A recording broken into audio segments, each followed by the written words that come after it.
SIR form fill up শুরু হয়েছে বেশ অনেক দিন হয়ে গেছে, কিন্তু মানুষ তারা আজও বুঝতে পারছে না যে এসআইআর ফর্মটি কিভাবে পূরণ করবে এবং বলছে এসআইআর ফর্মটি পূরণ করতে গিয়ে নানান সমস্যার সম্মুখীন, অর্থাৎ বিভিন্ন জায়গায় তারা ভুল করে ফেলছে। তো আমি আপনাদেরকে একটাই কথা বলবো, ফর্মটি ফিল আপ করার জন্য দুশ্চিন্তার কোনো কারণ নেই। ফর্মটি অনলাইন এবং অফলাইন দুভাবেই কিন্তু ফর্মটি ফিল আপ করা যায়। অনলাইনে আপনাদের ফিল আপ করলে অনেক সুবিধা আছে।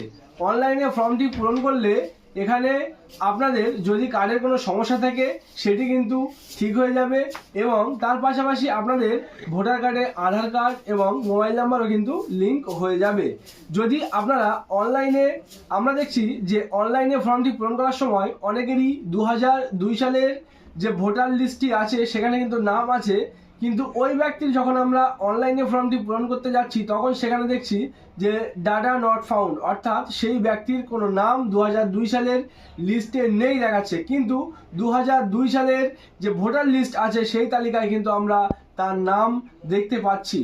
তাহলে এখানে আমরা একটা বিষয় বুঝতে হবে যে আমাদের কম্পিউটার যে ডাটাগুলো আপলোড আছে সেখানে দেখাচ্ছে রেকর্ড নেই, কিন্তু 2002 সালের যে ভোটার তালিকা সেখানে কিন্তু তাদের নাম দেখা যাচ্ছে। তো সেই জন্য আমি আপনাদেরকে একটাই কথা বলবো, আপনারা ফর্মটি সবসময় অনলাইনে পূরণ করার চেষ্টা করুন। আপনারা অবশ্যই বিএলআর যে ফর্মটি আপনাদের বাড়িতে দিয়ে গেছে সেটি জমা করুন, তার পাশাপাশিও অনলাইনে আপনার ডকুমেন্টসগুলো আপলোড করার চেষ্টা করুন। অনলাইনে আপনার ডকুমেন্টস আপলোড করতে গেলে আপনার পাসপোর্ট সাইজের একটি ফটো লাগবে, যার ব্যাকগ্রাউন্ড হবে হোয়াইট কালার, অর্থাৎ সাদা কালার হবে।